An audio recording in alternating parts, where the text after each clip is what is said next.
In some of these events, not only were there reports of bodies being found, but something else. These had been reported before. Not bodies, but spears. For years, deep-sea fishermen all over the world have found them. Found them in fish, caught in the open ocean. German news archives contain an interview with a fisherman who had his own experience with this strange phenomenon. Mein Name ist Hans Bauer. Ich bin im Hafen von Sutridge aufgewachsen. Ich bin schon ein Fischer mein ganzes Leben. In den 70er Jahren aus Bremerhaven haben wir Kabeljau und Stockfisch aus der Baltische geholt. Wo wir am Aufwachsen waren, haben wir öfter so Geschichten gehört, ne? Komische Geschichten, auf was Leute in Fischen gefunden haben. Ne? Bloß, ich kam nicht daran. Ne? Ich musste warten, bis ich wirklich auf Tiefwasser in dem Bernhole war. Und da haben wir gefischt und da wurde ich plötzlich selbstbewusst darauf. Da haben wir gesehen, tote Fische. Fische mit Speeren in den Seiten. Davon habe ich schon viele gesehen. Auf einen Trip habe ich meine Kamera mitgebracht. Ich wollte Fotografien machen vom Walfischen für meinen Sohn. Auf denselben Trip, wo wir die Netze da rausbrachten. In einem Netz, da war was, hat sich so komisch bewegt und als wenn es so rausklettern wollte. Und ich bin ganz schnell gegangen, ich habe meine Kamera geholt und ich habe das Bild genommen. Ich glaube, hier ist was die Speere macht. Ich glaube, wir stören hier jemands Fischgebiet.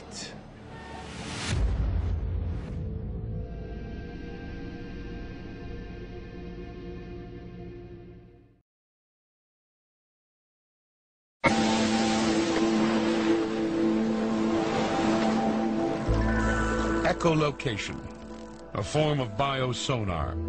The ability to emit high-frequency sounds that bounce off objects and give the animal a mental map of the environment. Sound used to locate food. Sound used to communicate in the deep blue of the vast ocean. To call others of its own kind. And to talk with kindred spirits.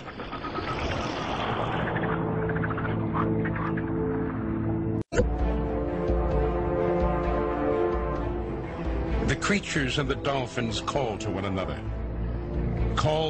to the hunt. The sardine run. Almost every predator in the ocean will converge on a miles-long caravan of migrating fish, but only two work together.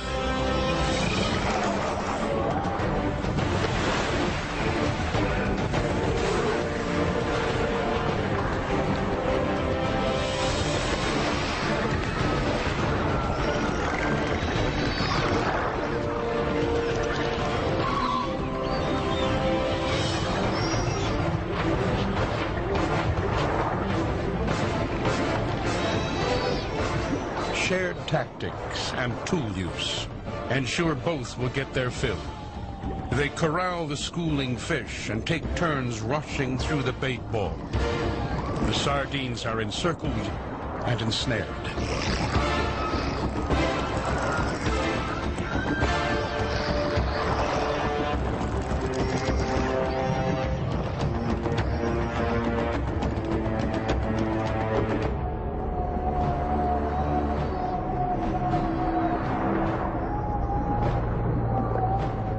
Every member of the pod takes part in gathering up the fish before heading back to the shallows with the dolphins, where together they share in the spoils.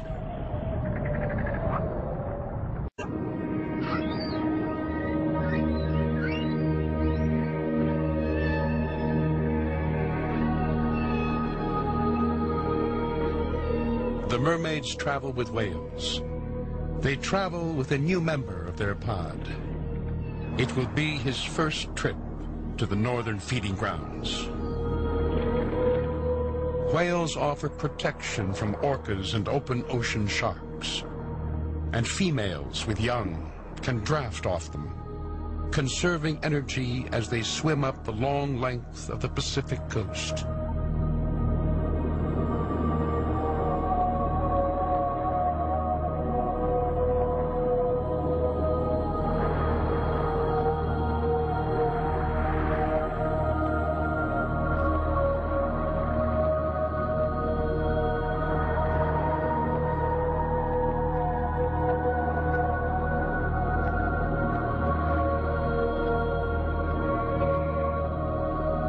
As they swim through a stretch of water in the Pacific Northwest, where NOAA audio recordings suggest Navy ships were gathered.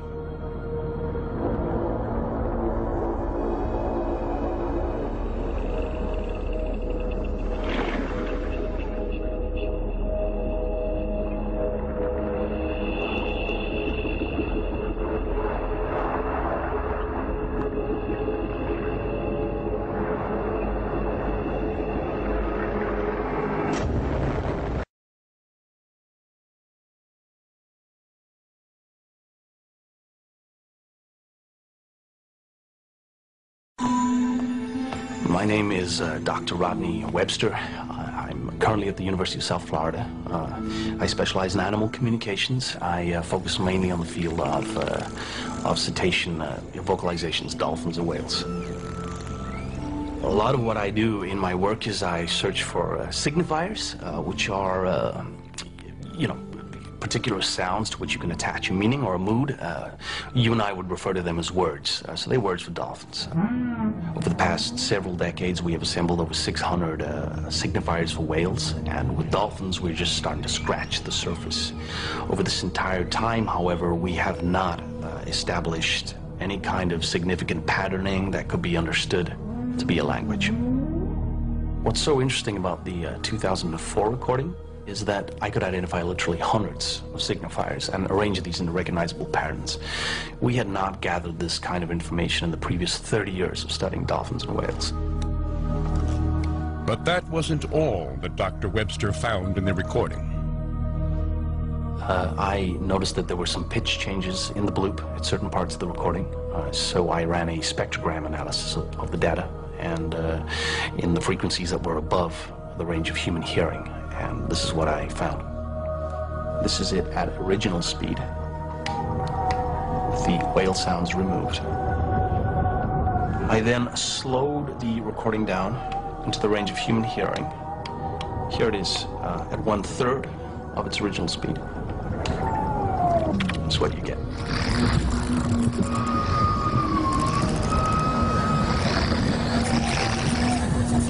Multiple individuals, literally thousands of different signifiers, at least half dozen individual voice prints.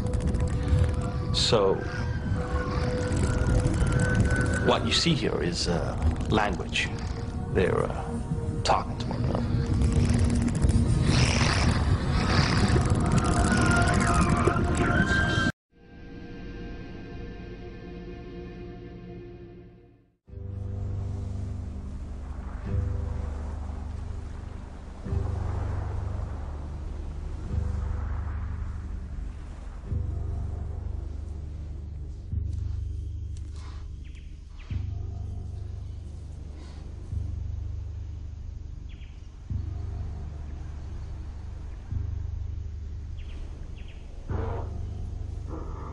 Some scientists believe our ancestors left the forest for the sea.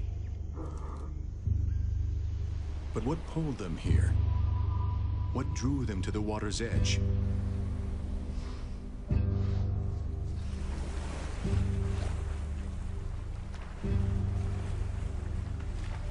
It was food.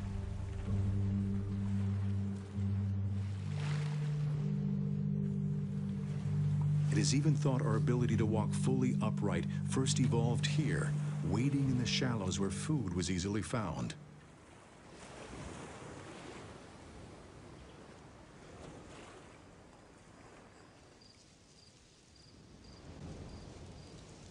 The trees had been our cradle, but now we would be shaped by the sea. Over time, more human ancestors collected along the shoreline. It is even thought that this is where our advanced intelligence began to develop. Brain-building nutrients like iodine and fatty acids were abundant in the crustaceans and shellfish that could be gathered here. We were beginning to change, and so was the environment.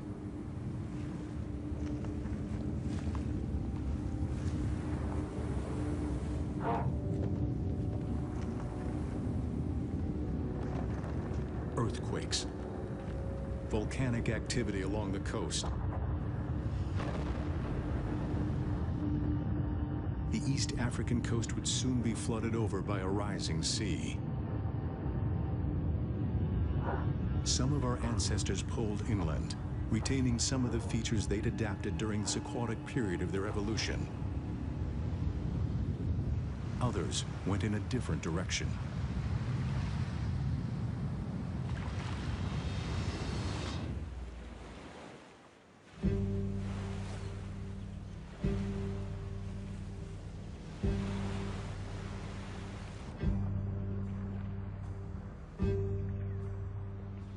If our distant ancestors spent time living in the sea, is it possible that one group split off from the rest?